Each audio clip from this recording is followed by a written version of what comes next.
ॐ युभूतं च भव्यं च सर्वं यश्चाधितिष्ठति स्वर्यस्य च केवलं तस्मै ज्येष्ठाय ब्रह्मणे नमः।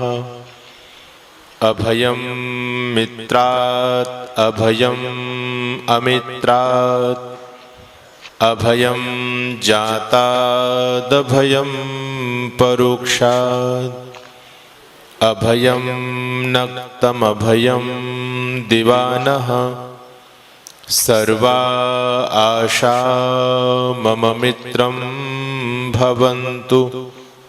ॐ शान्ति शान्ति शान्तिः।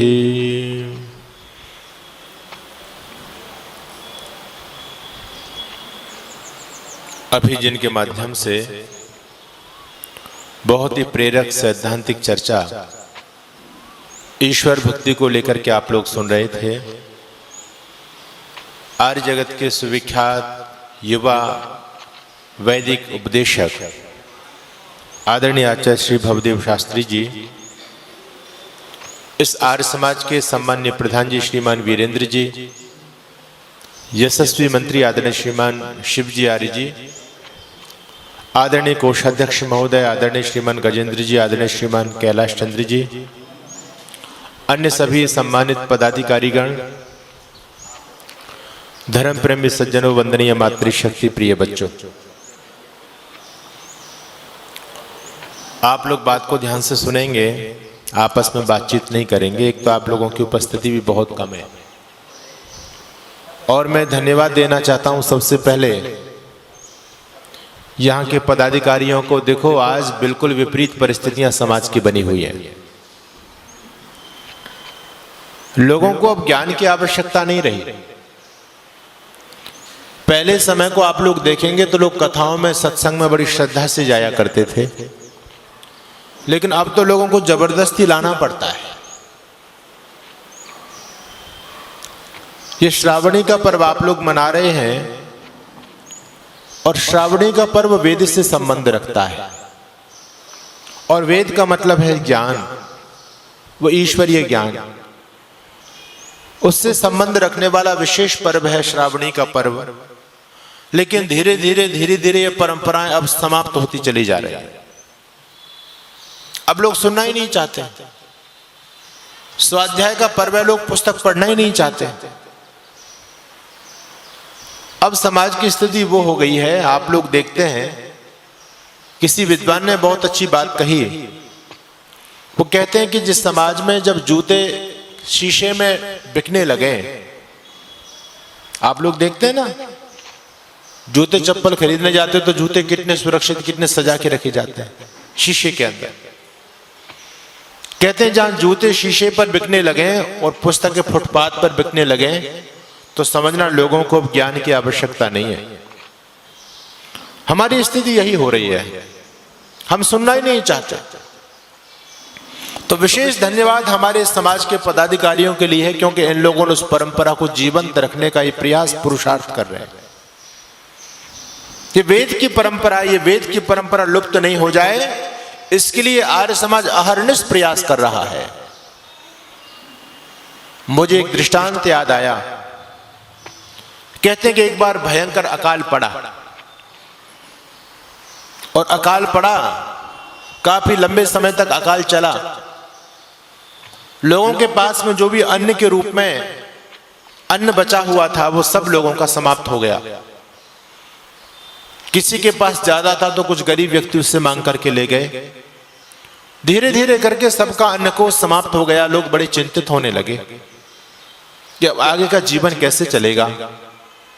कहीं से दूर जगह से अन्न की व्यवस्था करने लगे, लेकिन सब जगह अन्न का अभाव है, क्योंकि बहुत लंबा काल तक अकाल चल रहा है। एक बुजुर्ग व्यक्ति के दिमाग में एक बात आई। उसके पास में थोड़ा सा अन्न बचा हुआ था और उस व्यक्ति ने उस अन्न को एक बोरे के अंदर भर करके एक कमरे के अंदर वो व्यक्ति घुस गया और अंदर से उसने किवाड़ को बंद कर लिया, दरवाजा बंद कर लिया। उसके बच्चे उससे कहने लगे, दादा आप क्या कर रहे हो ये? भयंकर अकाल पड़ा हुआ है और इस अकाल में लोग दाने दाने के लिए परेशान हैं और आप इस अन्न को लेकर के कमरे के अंदर बंद हो गए। अरे इस अन्न का क्या करोगे, इस अन्न को हमको क्यों नहीं देते, हमको दे दो, हमारा जीवन बच जाएगा, पेट भर जाएगा। 2-4-6 दिन तक आराम से जी सकते हैं इसको खा करके। बच्चों ने बहुत समझाने का प्रयास किया लेकिन उस बुजुर्ग ने उनकी एक नहीं मानी। बच्चों ने आग्रह किया कि दादा तुम इतने निष्ठुर कैसे हो गए, तुमको हम पर दया नहीं आ रही। अरे 4-5 दिन तक हम ज्यादा जी सकते हैं, अन्न मिल जाएगा, पेट भर जाएगा, जीवन बच जाएगा हमारा। खोल दो उनके बाड़ों को, दे दो अन्न का बोरा हमको। लेकिन उस बुजुर्ग ने कहा बिल्कुल नहीं दूंगा। बच्चों ने कहा क्यों नहीं दोगे? बुजुर्ग कहता है कि तुम केवल तात्कालिक लाभ देख रहे हो। अभी तुमको भूख लगी हुई है तो तुम्हारे पेट में चूहे कूद रहे हैं, तुमको अन्न दिखाई दे रहा है। लेकिन मैं दूर दृष्टि से सोच रहा हूं।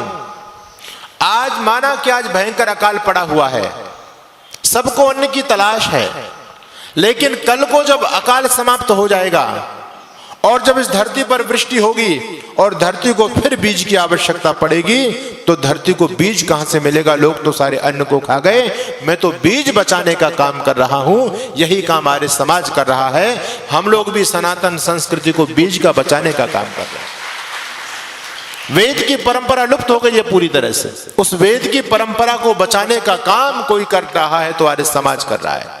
मेरे से लोग कहते हैं स्वामी जी आप क्या करेंगे? चंद लोग आर्य समाज के सत्संग में आते हैं, चंद प्रचारक लोग हैं, इतनी भयंकर झंझावात से टक्कर ले पाओगे क्या? मैं यही बात कहता हूं, इस नदी के पार से ठंडी हवा आती तो है, इस नदी के पार से ठंडी हवा आती तो है। अरे नाव जर्जर ही सही तूफानों से टकराती तो है। एक जरा सी चिंगारी कहीं से ढूंढ लाओ दोस्तों, इस दिए में तेल से भीगी हुई बाती तो है। ये वेद की संपदा हम बचा करके रखें, एक समय निश्चित रूप से आएगा जब लोगों को वेद ज्ञान की आवश्यकता पड़ेगी। और मेरा मानना है, ये मुझको पूरा विश्वास है, आने वाले समय में लोगों को वेद के रास्ते की आवश्यकता पड़ेगी। लोग उस सच्चाई के रास्ते पर चलना अपना सौभाग्य समझेंगे। उस समय यदि वेद का ज्ञान लुप्त हो गया तो उनको वेद का रास्ता बताएगा कौन? उस परंपरा को जीवंत रखने का काम हमारे पदाधिकारी कर रहे हैं। इसलिए मैं कहता हूं कभी उपस्थिति को देख करके हताश निराश मत होना। आपका काम है वेद का प्रचार करना। कभी कभी हम भी थोड़े से निराश हो जाते हैं, क्योंकि कहां कार्यक्रमों में जाते हैं तो कभी कभी तो हजारों की उपस्थिति मिलती है और जब ज्यादा उपस्थिति होती तो बोलने का मजा ही अलग होता है। और जहां गिने चुने लोग बैठे होते तो उत्साह गिर जाता है, बोलने का विषय नहीं आता। ये तो खोपड़ी में चलता है, कोई याद करके थोड़ी आते हैं हम लोग। सारा का सारा मैटर इसमें है, दिमाग में। इसको क्या बोलते हैं जिसको? खोपड़ी। आपके यहाँ खोपड़ी बोलते हैं राजस्थान में, और कुछ बोलते हैं खोपड़ी। खोपड़ी क्यों बोलते हैं इसको? इसमें सारी चीजें हैं लेकिन खोई पड़ी हैं, पता ही नहीं क्या क्या इसमें भरा हुआ है। जब तारतम्य जुड़ता है तो सारी की सारी चीजें ऑटोमेटिक निकलती रहती हैं, लेकिन जब आप लोगों का तारतम्य बनता है तब बात बनती है ये। इसलिए निराश हताश होने की आवश्यकता नहीं है। अरे तुम वेद प्रचार रहो करते, जग आर्य बनेगा कभी ना कभी। यदि खेत में बीज को डाल दिया तो अवश्य उगेगा कभी ना कभी। स्वाध्याय करो, नित्य यज्ञ करो, सत्संग में जाना मत छोड़ो। स्वाध्याय करो, नित्य यज्ञ करो, सत्संग में जाना मत छोड़ो। यदि वेद राह पर निकल पड़े तो वो ईश मिलेगा कभी ना कभी। निरंतर अपनी यात्रा को हमको आगे बढ़ाना है, कभी हताश निराश मत होना। तो मैं धन्यवाद दूंगा हमारे पदाधिकारियों के लिए भी कि उन्होंने इस विकराल परिस्थिति में भी वेद की ज्योति को जला करके रखा है। ये बड़ा कठिन काम है, लेकिन आप लोग सब सहयोग कर रहे हैं इसमें। आइए मैं थोड़ी सी चर्चा, क्योंकि वेद का स्वाध्याय का पर्व है, श्रावणी का पर्व हम लोग मना रहे हैं और श्रावणी श्रुति से बना है। अगला महीना हमारा भाद्रपद का आता है। श्रावण के बाद में जब व्यक्ति श्रुति को सुनता है, वेद को सुनता है, तभी वो सही रास्ते पर चलेगा। भाद्रपद उसके कदम अच्छे रास्ते पर चलेंगे। तो वेद का जो पर्व है, ये श्रावणी का पर्व वेद स्वाध्याय का पर्व है। और जब वेद की हम चर्चा करें तो वेद के साथ में एक शब्द और जुड़ा हुआ है, एक महापुरुष का जीवन जुड़ा हुआ है। अगर उस महापुरुष को हम केवल वेद की चर्चा कर जाएं और उस महापुरुष को नहीं जोड़े तो वेद की चर्चा बिल्कुल अधूरी। आज इस धरती पर वैदिक ज्ञान जीवंत है। वेद यदि हमारे पास में है तो एक ऋषि की कृपा से जीवित है। ये खत्म हो गए थे वेद का ज्ञान। तो मैं चर्चा को प्रारंभ करूंगा, आप लोग सब ध्यान से सुनेंगे। एक ऐसा महर्षि इस धरती पर आया जिसने इस धरती पर आने के बाद अपनी तरफ से हमको एक बात भी नहीं कही। जो कुछ भी उपदेश और आदेश दिया वो सारा का सारा वेद का दिया, वेद से इतर उन्होंने कुछ भी नहीं बोला। ये विशेषता ऋषि दयानंद की है। इसलिए मैं कहा करता हूं कि इस धरती पर नदियां बहुत सारी हैं, इस धरती पर नदियों की कमी नहीं है, लेकिन गंगा जैसी कोई नदी नहीं है। इस संसार में इतिहास के पन्नों को आप पलट करके देखेंगे तो भाई तो बहुत हुए, लेकिन भरत जैसा भाई नहीं हुआ। और इस दुनिया में पुत्र तो बहुत हुए, लेकिन श्रवण कुमार जैसा कोई पुत्र नहीं हुआ। और इस धरती पर आपकी राजस्थान की वीर प्रसूता भूमि है। इस दुनिया में दानी भी बहुत हुए, लेकिन भामाशाह जैसा कोई दानी नहीं हुआ। और इस धरती पर समाज सुधारक और संत भी बहुत हुए, लेकिन ऋषि दयानंद जैसा कोई संत नहीं हुआ। समय समय पर समाज सुधारक हमको जगाने के लिए आते रहे हैं। उन्होंने हमको जगाने का भरपूर प्रयास किया, पुरुषार्थ किया है। हम उनको नमन और प्रणाम करते हैं। लेकिन उनका प्रयास उस प्रकार का था जैसे मान लीजिए किसी तालाब में भयंकर काई छा गई हो पानी के ऊपर, तो उन्होंने उस काई को तोड़ने के लिए उस तालाब से बाहर खड़े होकर के ईंट और पत्थर फेंकने का, उस काई को फाड़ने का प्रयास किया जिससे पानी निकल सके। उन्होंने वो काम किया। उस समय अपनी परिस्थिति जो थी, उनका जैसा स्वाध्याय, जैसा सामर्थ्य था, उसके आधार पर उस काई को फाड़ने का काम किया। हमारे समाज में अज्ञान अविद्या रूपी जो काई छा गई थी, उस काई को फाड़ने का काम समय समय पर महापुरुष करते रहे। लेकिन ऋषि दयानंद वो महापुरुष आए जो उस तालाब के अंदर ही घुस गए और पूरी शक्ति और सामर्थ्य के साथ में उस काई को बाहर निकाल करके फेंक दिया। और उस समाज में अज्ञान अविद्या रूपी जो काई छा गई थी, उसको छिन्न भिन्न करके निर्मल वेद रूपी गंगा का जल हमको ऋषि दयानंद ने प्राप्त करा दिया। ये ऋषि दयानंद की कृपा हमारे ऊपर है। तो हम जब अब वेद की चर्चा करेंगे तो वेद की चर्चा के साथ ऋषि का नाम जुड़ना बहुत आवश्यक है, क्योंकि वेद यदि बचे हैं, हमारे यहाँ जितने महापुरुष आए सबकी अपनी अपनी पहचान है या नहीं? बोलो, सबकी अपनी अपनी पहचान है। भगवान कृष्ण की पहचान किससे है? बोलो, है किससे? अरे बोल दो। भगवान कृष्ण की पहचान हमारे पौराणिक बंधु तो बांसुरी से मानते हैं, लेकिन हम लोग क्या मानते हैं? सुदर्शन चक्र, है ना? और भगवान राम की पहचान किससे है? धनुष बाण से। और भगवान परशुराम की पहचान किससे है? फरसे से। और ऋषि दयानंद की पहचान किससे है? वेदों से। ऋषि दयानंद वेदों वाले ऋषि कहे जाते हैं। वेद की परंपरा को बचाने का जो पुरुषार्थ, जो कार्य ऋषि दयानंद ने किया, वो कार्य आज तक कोई कर नहीं पाया। मैं आपको बताना चाहता हूं, महर्षि दयानंद से पहले लोग वेदों के बारे में कितनी कितनी गंदी गंदी बातें कहा करते थे। यहां एक बात कही जाती थी, त्रयो वेदस्य कर्तार भांड धूर्त निशाचरा।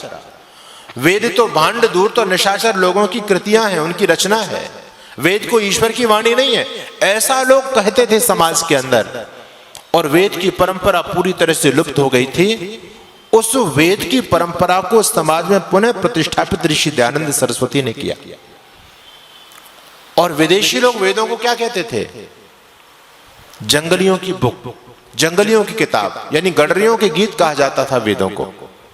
लेकिन आपको हैरानी होगी, जिन वेद की पवित्र ऋचाओं को विदेशी लोग जंगलियों की ऋचाएं कहते थे, जंगलियों की खोज कहते थे, उन्हीं वेद की ऋचाओं से ऋषि दयानंद ने साइंस हमको दिया, विज्ञान हमको दिया। कल हमारे आचार्य जी भवदेव जी चर्चा कर रहे थे विमान शास्त्र की। ऋषि दयानंद के समय में, उस समय विमान नहीं थे, लेकिन ऋषि दयानंद ने जब वेद का भाष्य किया है तो उन्हीं वेद के मंत्रों से ऋषि दयानंद विमान विद्या का वर्णन करते हैं। महर्षि दयानंद के समय में विद्युत या बिजली नहीं थी, लेकिन ऋषि दयानंद उन्हीं वेद के मंत्रों से विद्युत विद्या का वर्णन करते हैं। महर्षि दयानंद के समय में, उस समय पेट्रोलियम आदि पदार्थ नहीं थे, लेकिन ऋषि दयानंद पेट्रोलियम आदि पदार्थों की चर्चा अपने वेद के मंत्रों में करते हैं। तो जिन वेदों को लोग गडरियों के गीत कहा करते थे, जंगलियों की पुस्तकें कहा करते थे, उसी पुस्तक से ऋषि दयानंद ने संसार को विज्ञान के सारे सिद्धांत दे दिए और ऋषि दयानंद लिख करके चले गए, वेद सब सत्य विद्याओं का पुस्तक है, वेद का पढ़ना पढ़ाना और सुनना सुनाना सब आर्यों का परम धर्म है।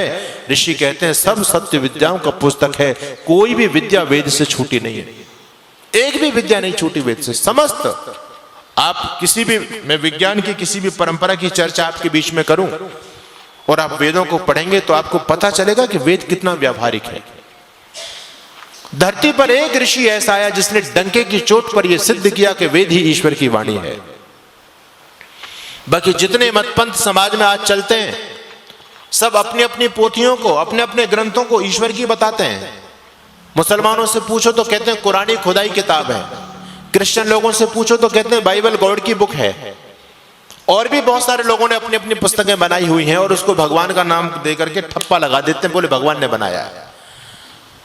ऋषि दयानंद से लोगों ने पूछा कि स्वामी जी, मुसलमान अपनी कुरान को कहते हैं कि भगवान की बनाई हुई है, क्रिश्चियन लोग बाइबल को कहते हैं भगवान की गॉड की किताब है, आप वेदों को कहते हैं, हम किसकी बात को सत्य माने? वेद ही ईश्वर का ज्ञान है, इस बात को आप कैसे सिद्ध करोगे? ऋषि दयानंद बड़ा व्यावहारिक दृष्टांत देते हैं। स्वामी जी कहते हैं देखो, वेद ही ईश्वर का दिया हुआ ज्ञान है, वेद ही ईश्वर की बुक है, ये बात तो बहुत आसानी से सिद्ध है। कैसे सिद्ध है? स्वामी जी कहते हैं देखो, भगवान एक है, इस संसार को किसने बनाया? सभी लोग मानते हैं भगवान ने बनाया। वो जो लंबी दाढ़ी वाले, गोल टोपी वाले भी मानते हैं इसको तो भगवान ने बनाया, उसको नाम वो अल्लाह देते हैं, वो बात अलग है। क्रिश्चियन लोग भी मानते हैं, बोले ये भी गॉड नहीं बनाया दुनिया को तो, और हम लोग भी मानते हैं कि दुनिया को, संसार को भगवान ने बनाया। तो स्वामी जी कहते हैं जब दुनिया को बनाने वाला एक है, परमात्मा है, चाहे लोग उसको भिन्न भिन्न नामों से पुकारते हों, और वेद का ज्ञान देने वाला भी परमात्मा है, तो वेद ही परमात्मा की बुक इसलिए है क्योंकि जैसा भगवान ने दुनिया को बनाया वैसा वेद में लिखा है, और जैसा वेद में लिखा है वैसा देखने में मिलता है, कोई अंतर ही नहीं है, क्योंकि दोनों का बनाने वाला एक है। वेद को भी उसने बनाया है, संसार को भी उसने बनाया है। जैसा संसार बनाया उसका वर्णन वेद में कर दिया, और जैसा वेद में हमको मिलता है वैसा संसार में देखने में आ जाता है। कोई अंतर है ही नहीं, कोई भिन्नता, कोई परेशानी वाली बात है ही नहीं। लेकिन जो ये पाखंडी लोग और विधर्मी लोग कहते हैं कि नहीं हमारी कुरान खुदाई किताब है या बाइबल खुदाई किताब है, तो ये संभव नहीं है, क्योंकि ये लोग भी मानते हैं कि दुनिया को भगवान ने, अल्लाह ने बनाया या गॉड ने बनाया। तो जब दुनिया को गॉड ने बनाया, अल्लाह ने बनाया, और उसने कुरान के अंदर भाई जैसी दुनिया बनाई वैसी तो कुरान के अंदर लिखना चाहिए, नहीं लिखना चाहिए? बाइबल के अंदर वैसा लिखना चाहिए, नहीं लिखना चाहिए? क्योंकि दोनों को बनाने वाला एक है। अच्छा, इस धरती को किसने बनाया बताओ बच्चों, वो आप लोग बोलो, धरती किसने बनाई? अरे भगवान ने बनाई, नहीं बनाई, डरते क्यों बोल दिया करो। धरती को भगवान ने बनाया, तो भगवान को तो जानकारी होनी चाहिए कि धरती कैसी है। भाई जिसने बनाया उसको तो पता होना चाहिए ना धरती कैसी है। तो ये लोग कहते हैं कि हमारी कुरान को, बाइबल को भी भगवान ने बनाया है। तो आप लोग जानते हैं इनके बाइबल और कुरान में धरती को क्या लिखा है, कैसी है धरती? वहां पर लिखा है कि धरती चपटी है।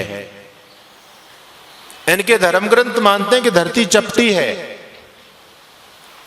और जब एक वैज्ञानिक हुए इस धरती पर पैदा, जिसका नाम गैलीलियो था, उन्होंने इस बात को सिद्ध किया कि यह बात तो बिल्कुल गलत है।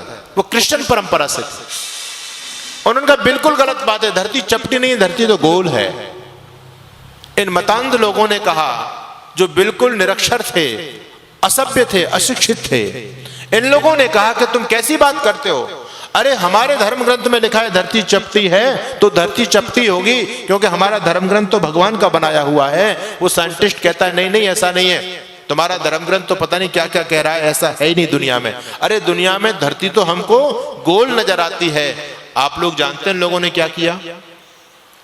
उस वैज्ञानिक को शूली पर लटका दिया, और जो टीचर इस धरती को गोल पढ़ाते थे उनको भी फांसी की सजा दी गई। सैकड़ों टीचरों को मार दिया गया, अध्यापकों को मारा गया इन लोगों ने, विधर्मी लोगों ने, कि हमारे धर्म के खिलाफ बोलते हो। अच्छा, आप लोग सोच सकते हैं भैया, अगर तुम्हारा धर्म ग्रंथ भगवान ने बनाया है तो दुनिया को तो भगवान ने बनाया ही है, तो जैसी दुनिया बनाई वैसा लिखना चाहिए था। तो भगवान ने धरती को तो बना दिया गोल, और कुरान और बाइबल में क्या लिख दिया? चपटी तो भांग खा करके लिखी थी क्या कुरान और बाइबल भगवान ने? ऐसा कुछ है ही नहीं, ये भगवान की रचना है ही नहीं कुरान और बाइबल। लेकिन वेद जरूर है। उन लोगों को आज तक नहीं पता चला। अब तो साइंस बहुत आगे पहुंच गया, तो उन लोगों ने उनके धर्म ग्रंथों में जो कुछ भी गड़बड़े बातें थी ना, उनको सबको हटा दिया। उनकी बदनामी होती थी, बेइज्जती होती थी उन लोगों की। आप लोग जानते हैं कुरान में पहले कितनी आयतें हुआ करती थी? कुरान में 17,000 आयतें थी। जैसे आपके वेद में मंत्र होते हैं, वैसे कुरान में आयतें होती हैं। कुरान में 17,000 आयतें थी और आज कितनी बची हैं? 6,666, यानी 6,500 आयतें बची हैं। इतनी आयतें कहां चली गई? सबको हटाते चले गए, हटाते चले। बेकार की बातें भरी, मूर्खता की बातें भरी पड़ी थी। और आज भी बहुत सारे ऐसे स्कॉलर हैं इस्लाम के जो कहते हैं अभी भी इनमें से आयतों को हटा दीजिए। अगर वो आयतें नहीं हटाई तो दुनिया के सामने तो मुंह दिखा करके बात नहीं कर सकते, आंख उठा करके बात नहीं कर सकते। आप वसीम रिजवी को देखें, उन्होंने सुप्रीम कोर्ट में रिट दायर की थी कि आयतों को फिर हटाया जाए। क्यों हटानी पड़ रही हैं? भगवान का ज्ञान नहीं है। अच्छा आप एक बात बताओ, हमारे चारों वेदों में कितने मंत्र हैं? 20,379 मंत्र हैं। और कितना समय हो गया वेद की उत्पत्ति को? लगभग 2 अरब वर्ष हो गए। 2 अरब वर्ष, 1,96,08,53,123वां वर्ष चल रहा है। इतना लंबे समय हुआ हमको। और इन लोगों को, एक को केवल 2000 साल हुए, क्रिश्चियन लोगों को और मुसलमान लोगों को केवल 1450 साल हुआ। 1450 सालों में इनका जो धर्म ग्रंथ था वो सिमटते कहां पर आ गया? 17,000 से शुरू हुआ और 6,500 पे आ गया। आपसे मैं पूछना चाहता हूं, क्या आज तक हमारे वेदों का एक मंत्र भी कम हुआ है? दुनिया का कोई साइंटिस्ट, दुनिया का कोई विद्वान हमारे वेद में एक कभी निकाल पाया है? आज तक नहीं निकाल पाया, क्योंकि वेद ईश्वर का ज्ञान है। ईश्वर के ज्ञान में कोई कमी नहीं होती। ईश्वर का ज्ञान एक रस रहता है, वो घटता और बढ़ता नहीं है। इंसान के ज्ञान में कमी होती है, इंसान का ज्ञान घटता और बढ़ता है। इसलिए कुरान की आयतों को हटाना पड़ गया। बाइबल के चैप्टर लोगों ने गायब कर दिए, क्योंकि दुनिया के सामने आंख उठाकर के बात नहीं कर सकते थे वो लोग। अभी ये मेरी बेटी बैठी है यहाँ पर, छोटी है, अभी कक्षा 10 में पढ़ती है। इसका ज्ञान का लेवल उतना ही है अभी। अच्छा 12वीं में BA में जाएगी तो ज्ञान बढ़ेगा नहीं बढ़ेगा? ज्ञान का लेवल बढ़ेगा। आप जब MA PhD करोगे तो ज्ञान का लेवल बढ़ जाएगा। तो हमारा ज्ञान का लेवल घटता और बढ़ता है। मनुष्य अल्पज्ञ है, इसका ज्ञान का लेवल घटता और बढ़ता है। और परमात्मा सर्वज्ञ है, वो एक रस है, उसके ज्ञान में घटोत्तरी बढ़ोतरी नहीं होती। इसलिए भगवान ने वेद जैसे लिख दिए वो वैसे ही हैं। और केवल इस कल्प के अंदर नहीं, जब जब दुनिया बनती है तब तब यही 4 वेद होते हैं। वेद का एक मंत्र भी कम नहीं होता, किसी भी कल्प में कम नहीं होता, जो कि त्यों रहता है। यह वेद की विशेषता है। तो स्वामी जी कहते हो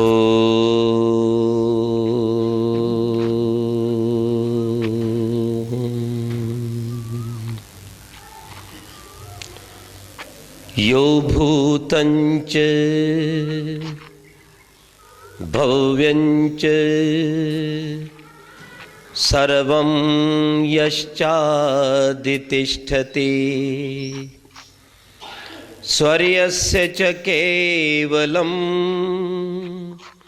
तस्मै ज्येष्ठाय ब्रह्मणे नमः। ब्रह्मणे नमः।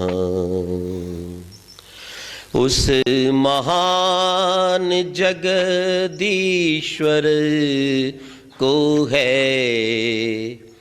अर्पित मेरा नम्र प्रणाम।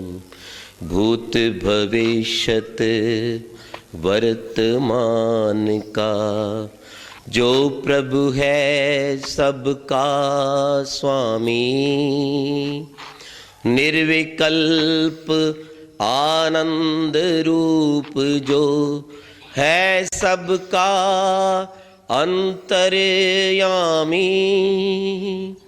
पृथ्वी जिसके चरण तुल्य है, अंतरिक्ष है उदर समान। मस्तक पर जिसके तारों का तीन लोक है ज्योतिर्मान, उस महान जगदीश्वर को है अर्पित मेरा नम्र प्रणाम, नम्र प्रणाम, नम्र प्रणाम, नम्र प्रणाम।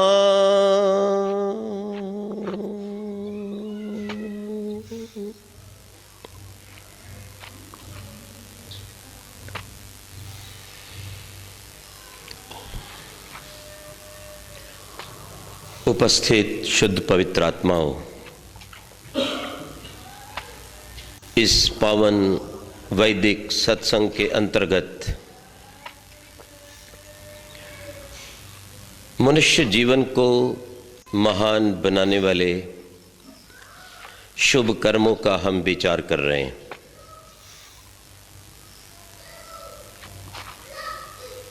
हम इंसान जो अपने आप को सर्वश्रेष्ठ मानते हैं पर जानते नहीं हैं, अपने आप को सर्वश्रेष्ठ कहते हैं पर सर्वश्रेष्ठ कार्य करते नहीं हैं। किस तरह से श्रेष्ठ बन सकते हैं, महान बन सकते हैं, हम उन बातों पर विचार कर रहे हैं, उन बिंदुओं का चिंतन कर रहे हैं। मनुष्य इसलिए महान नहीं कि उसके पास बुद्धि है, क्योंकि बुद्धि अन्य प्राणियों के पास भी है।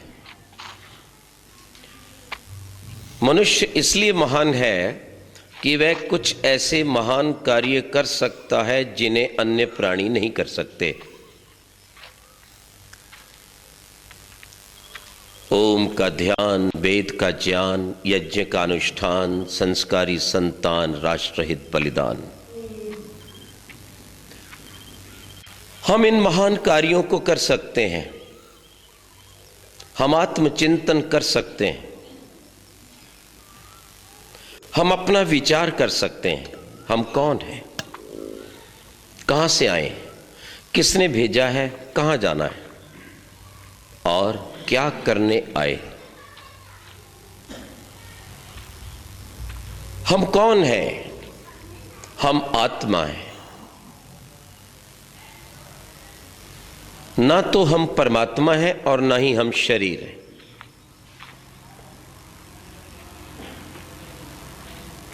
यदि हम परमात्मा होते तो हम दुखी ना होते, हम चिंतित ना होते और समय समय पर अपने अज्ञान के कारण हम पाप ना करते। हीरे का टुकड़ा हीरा होता है, सोने का टुकड़ा सोना ही होता है, और शहद की एक बूंद भी शहद होती है। यदि हम परमात्मा के अंश भी होते तो हम परमात्मा जैसे तो होते, पर नहीं। इससे पता चला कि हम परमात्मा के अंश भी नहीं हैं, हम कुछ अलग हैं। हम छाया भी नहीं है, क्योंकि परमात्मा एक अभौतिक वस्तु है, एक सर्वव्यापक, निराकार, सर्वज्ञ, आनंद युक्त सृष्टिकर्ता चेतन शक्ति है। परमात्मा एक चेतन शक्ति है, सपर्यागात शुक्रम अकायम, व्यापक है, शरीर रहित है, न तस्य प्रतिमास्ति, उसकी कोई प्रतिमा नहीं बन सकती क्योंकि उसका शरीर नहीं है।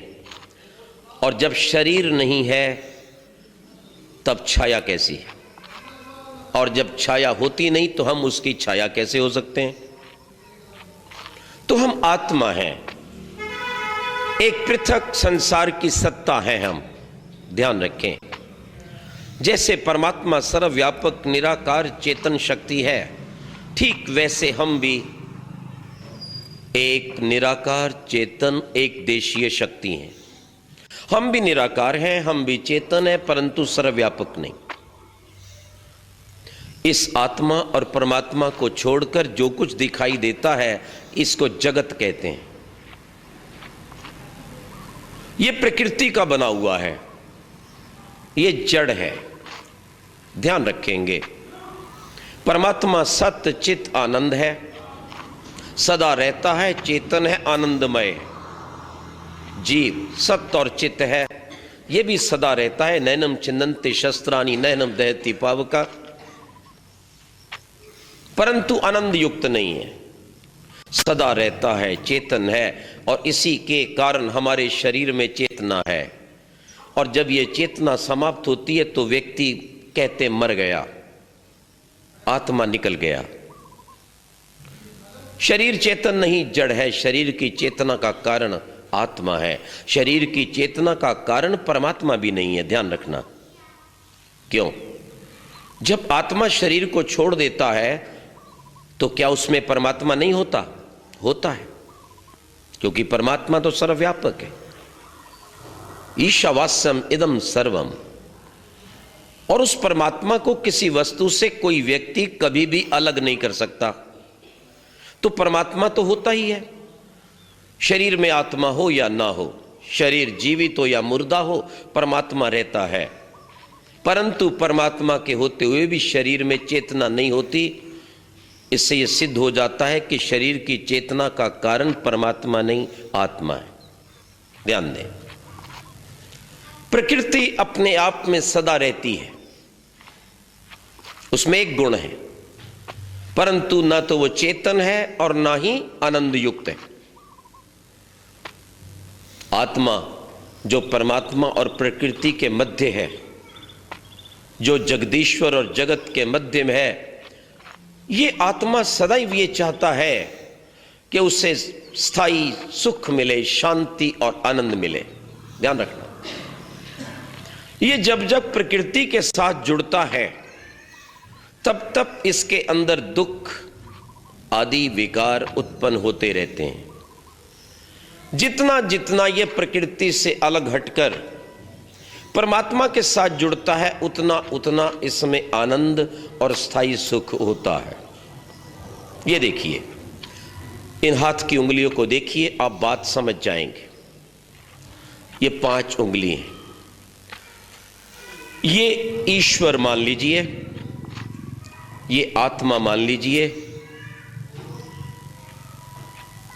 और ये त्रिगुणात्मक प्रकृति है। याद रखिए, सतोगुण, रजोगुण, तमोगुण, ये प्रकृति है। और आप देखिए, जैसे ही आत्मा परमात्मा को छोड़ेगा प्रकृति के संग हो जाएगा, और जैसे प्रकृति के संग होता है तो फिर उसके अंदर वही सुख दुख, जीना मरना प्रारंभ हो जाता है।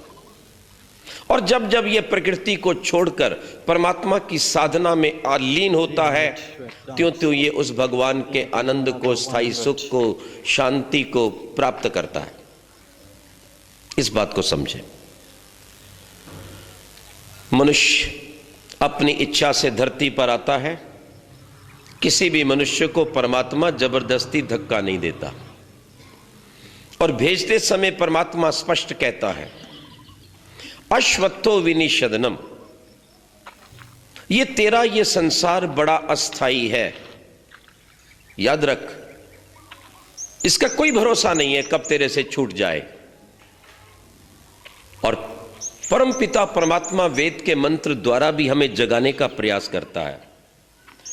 मो सुवर्ण मृण्मयम गृहम राजन अहंगमम मृडा सुक्षत्र मृडय।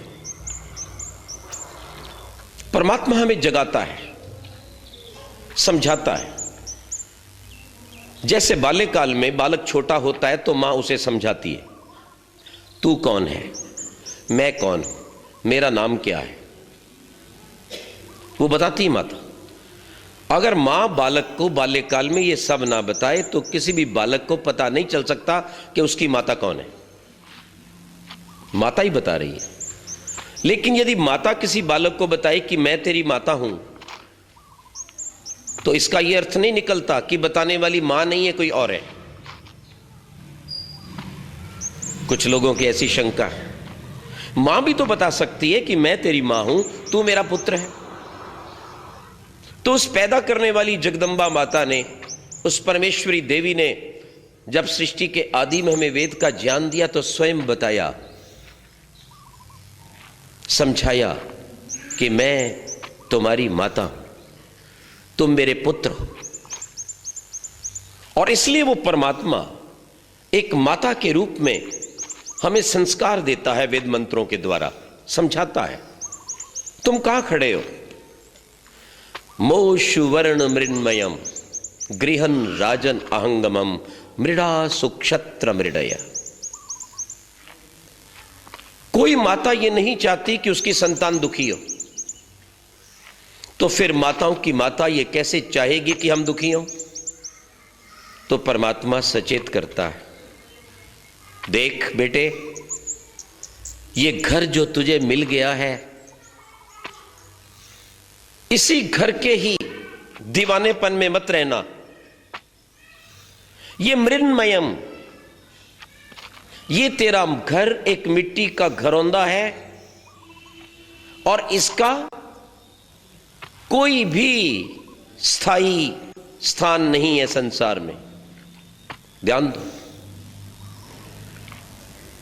अच्छा हो कि इस बार तो तुमने ये घर ले लिया, ये मिट्टी का घरौंदा तुम्हें मिल गया, जिसका कोई भी समय नहीं है आने जाने का, टूटने का, समाप्त होने का, अनिश्चित है। लेकिन मेरी ये इच्छा है बेटे, अब तुझे अगर ये मिट्टी का घर मिल ही गया तुम्हारे कर्मों से, तो अगली बार इस घर को प्राप्त मत करना। अगली बार तुम मेरे आनंद में ही रहना और प्रतिदिन, प्रति पल, प्रति जीवन में उस शोक को, मृत्यु को प्राप्त करके दुखी मत होना। याद रखो इस बात को। व्यक्ति संसार में उत्पन्न होता है और जन्म के पश्चात वो इस संसार के दर्शन करता है, बहुत से दुखों को प्राप्त करता है। कभी बालक के सामने माता की मृत्यु हो जाती है, कभी पिता की मृत्यु हो जाती है। ध्यान दीजिए, प्रतिदिन का खेल है। कभी हाथ पैर टूट जाता है और कभी लंबी बीमारी में जकड़ा जाता है। ये प्रतिपल, प्रतिदिन हम देखते हैं। कभी किसी के दूर जाने का दुख है और कभी किसी पास रहने वाले के विचार भेद का दुख है। दूर चला गया है तो भी दुख है, पर पास रहकर सुख नहीं देता तो भी तो दुख है। विचार करना इस बात को। मनुष्य को तो शांति चाहिए और बुद्धिजीवी जो जीवन के लक्ष्य को, शांति को, कल्याण को जानता है, वो उन सब चीजों को हटाना चाहता है जो उसे अशांति देती हैं, जो क्षण भंगुर हैं, जो नष्ट होने वाली हैं, जिनकी अकाल मृत्यु आने वाली है। उन वस्तुओं को नहीं चाहता ज्ञानी। ध्यान रखिएगा। व्यक्ति नौकरी करेगा, व्यापार करेगा, क्यों करता है? सुख मिले। यदि नौकरी और व्यापार के अंदर खलल पड़ता, अशांति होती है तो छोड़ देता है कि नहीं? बोले ऐसा अपमानित जीवन मुझे नहीं जीना। ध्यान रखिएगा। मित्र को छोड़ देता है, घर को छोड़ देता है, पुत्र को छोड़ देता है जब विचार भेद होते हैं, भाई को छोड़ देता है, बहन को छोड़ देता है, और जीवन का सबसे लंबा जो रिश्ता है पति और पत्नी का, एक ऐसा भी समय आता है जब वो देखता है कि अशांति ही अशांति है, वो उसको भी छोड़ देता है। क्यों छोड़ता है? शांति चाहिए। शांति कहां है? जो वस्तु स्थिर है, अकूटस्थ है, जो वस्तु चलायमान नहीं है, जो सदा एक रस बनी रहती है, वही शांति देती है, वही सुख देती है, और उसी स्थायी सुख का नाम आनंद है। ध्यान रखना, केवल स्थायी सुख वही मिलेगा जो स्वयं सदा स्थिर है, जो परिवर्तनशील नहीं है। जो भी परिवर्तनशील वस्तु है, जितनी भी परिवर्तनशील वस्तुएं और व्यक्तियां हैं, वे सब दुख का कारण है। इसलिए बुद्धिमान व्यक्ति उस वस्तु को पकड़ता है, उस व्यक्ति से संबंध जोड़ता है जो चलायमान नहीं है, जो मरने वाला नहीं है, जो वृद्ध अवस्था को प्राप्त होने वाला नहीं है, जो कभी रोगी नहीं होता है। ध्यान रखना, जो किसी भी कीमत पर उसे छोड़ता नहीं, वो उसको पकड़ना चाहता है। और सारे संसार को देखकर आखिर में उसे एक ही व्यक्ति मिलता है जो कभी मरता नहीं, कभी जाता नहीं, कभी लोभ नहीं, कभी लालच नहीं, और वो है परमपिता परमात्मा। याद रखो, वेदाहमेतम पुरुषम महंतम आदित्य वर्णम तमसा परस्तात् तमे विदित्वाति मृत्युमेति नान्य पंथा विद्यते अयनाय। प्रभु स्वयं कह रहे हैं, इस सारे संसार में यदि कोई स्थायी सुख और आनंद का कोई धाम है तो वो धाम मेरे पास है। तू मेरे साथ आ जा, मेरे पास बैठ। न अन्यः पंथा विद्यते अयनाय। ओ प्रिय, इस धाम को छोड़कर और कोई धाम नहीं, इस मार्ग को छोड़कर कोई मार्ग नहीं है, और वो धाम, वो स्थान कहीं और नहीं है, वो तेरे भीतर है। अग्ना याही वीतये घृणानु हव्य दाते निहोता सत्स्य बर्षे। वो आनंद का धाम, सदा सुख और शांति देने वाला स्थान, सदा आनंद से भरपूर कर देने वाली यदि वो स्थिति, यदि वो व्यक्ति कहीं है तो तेरे भीतर है और बाहर कहीं नहीं। याद रख इस बात को। पर व्यक्ति इस बात को समझता नहीं है। जरा विचार कीजिए,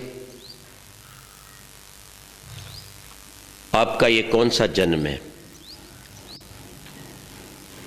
आप इससे पहले कितनी बार मरे?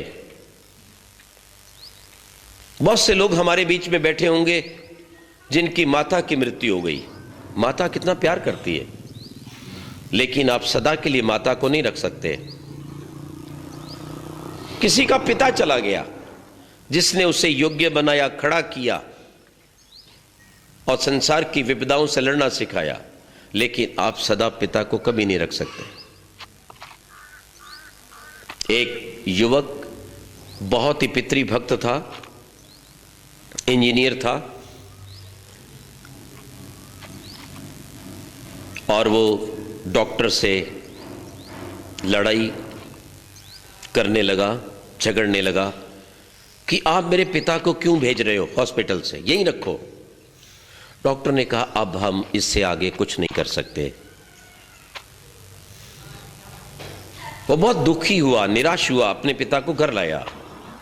वो मुझे मिला, वो कहता है मैंने घर लाकर अपने पिता की 1 मास, 2 मास, 3 मास तक भरपूर सेवा की। वो उठ बैठ नहीं सकते थे, अपने आप कुछ कार्य नहीं कर सकते थे, पर मेरे पिता थे। मैंने हर प्रकार से पूरा ध्यान दिया, लेकिन अंत में देर तक बिस्तर पर रहने के कारण उनके शरीर पर घाव होने शुरू हो गए, बेड सोर्स हो गए। बोले अगर मच्छर भी बैठ जाता, मक्खी भी कहीं बैठ जाती तो भी उन्हें घाव हो जाता। अब शरीर पर इतने घाव हो रहे थे, खा पी नहीं रहे थे पिताजी, प्राण जरूर चल रहे थे, पर यह सारा दुख मुझसे देखा नहीं जाता था। मैंने परमात्मा से प्रार्थना की कि प्रभु अब आप मेरे पिता को ले जाइए। कब तक आप रख सकते हैं किसी को, बताओ? चाहे कितना भी आपका प्यारा क्यों नहीं, पुत्र हो, पत्नी हो, पति हो, कब तक आप रखेंगे? इसलिए ये सारा संसार चलायमान है। याद रखना इस बात को। बहुत से लोग मुझे अपनी यात्रा में मिलते हैं, सर पटकते हैं, किसी का पुत्र और वो भी इकलौता बेटा, और इकलौता बेटा भी इकलौती संतान, प्रातःकाल की वेला में अपना स्कूटर लेकर किसी परीक्षा के निमित्त निकलता है कंपटीशन हेतु, और जैसे ही एक चौराहे पर पहुंचता है, उधर पीछे से एक कार भी आ रही है, उसके साथ साथ कार वाले ने जब अपना हैंडल घुमाया, स्टीयरिंग घुमाया, गोल चक्कर पार करने के लिए थोड़ा गलती से अधिक घूम गया और वो कार जाकर उस बालक पे चढ़ गई, और लगभग 18-19 वर्ष का बालक उसी क्षण उसी स्थान पर मृत्यु को प्राप्त हो गया। बहुत से लोग प्रतिदिन मरते हैं, ध्यान रखना, पर हमें दुख किसका होता है? कितने लोग मर रहे हैं, कितनी संतानें मरती हैं, कितने बच्चे मरते हैं डूबकर, कटकर, मरकर, सांप से, आग से, आतंकवाद से। कितने घर में पिता मरते हैं, माता मरती है। कोई ऐसा घर नहीं होगा जहां कभी किसी की मृत्यु ना हुई हो। पर हमें कष्ट कब होता है? जब हमारे घर में मृत्यु हुई हो। हम जाते जरूर हैं, शोक भी करते हैं, लेकिन उतना उतना दुख हमें होता है जितना जितना संबंध होता है। अपने भाई वाले का कुछ ज्यादा, अपने से कम, उसके आगे परिवार वाले का थोड़ा और कम, थोड़े और दूर वाले का और कम और कम, और जितना दूर का रिश्ता उतना कष्ट। विचार करना। लेकिन कष्ट तो उतना ही है, दुख उतना ही है, पर हमने अनुभव कम किया है। और ये हमारा अज्ञान है या नहीं? यानी अपने घर में मृत्यु तो बहुत दुख, खाना पीना भूल जाता है, छोड़ो क्या करना है, खेती दुकान नौकरी कुछ नहीं चाहिए, कोई घर नहीं चाहिए, मैं तो जा रहा हूं छोड़कर, संसार में कुछ नहीं, सब देख लिया। जिस पर जीवन कितनी आशाएं थी मेरे सामने दम तोड़ गया, मुझे नहीं रहना, मुझे जाना है। और जिस परिवार की वो इकलौती संतान की मृत्यु हुई थी ना, वो दोनों पति पत्नी, क्योंकि और कोई बालक भी नहीं था कि उनका मन बहला देता, 6 मास तक रोते रहे। ध्यान रखना। लेकिन वो बालक एक बार अपने आश्रम आ चुका था। उस बालक के नाना जी जुड़े हुए थे, उन्होंने संपर्क किया।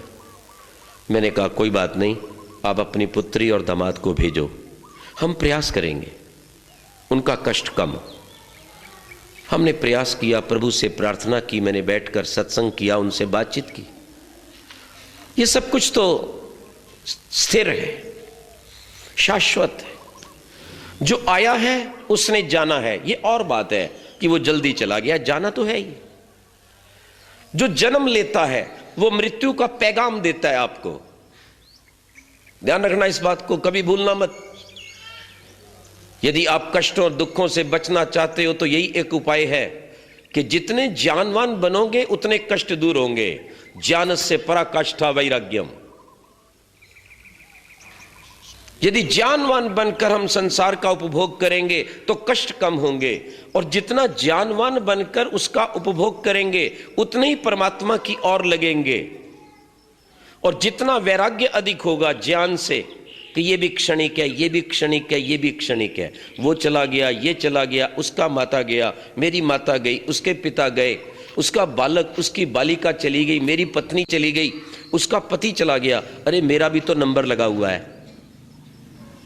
अगर आज मैं संसार से चला गया तो मैं क्या ले गया? मूल बात। यदि आज मैं संसार से चला गया तो क्या ले गया? सोचो। जो कमाया है वो जाता नहीं, जो जाता है सो कमाया नहीं। ठीक है, जो कमाया है सो साथ जाता नहीं, जो जाता है वो कमाया नहीं। अगर कोई कहे कमा लो तो हम कहते हैं समय नहीं मिलता। कितना घाटे का सौदा हम कर रहे हैं। हम वो कमा रहे हैं जो जा नहीं रहा, और वो जोड़ नहीं रहे जो जाता है।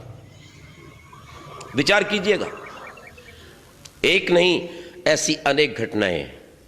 मैंने उन बहन जी को इतनी बात कही, जाने वाला आएगा नहीं, और इस कष्ट की संसार में कोई दवा नहीं। अगर इसकी दवा है तो केवल समय, time. Time is the only medicine for this thing, nothing else. मैं कहा या कोई बालक गोद ले लो, या बालक पैदा कर लो, या किसी अनाथालय से अपना संबंध जोड़ लो, और दुख को कम करने के लिए शमशान घाट जाओ, किसी हॉस्पिटल में जाओ,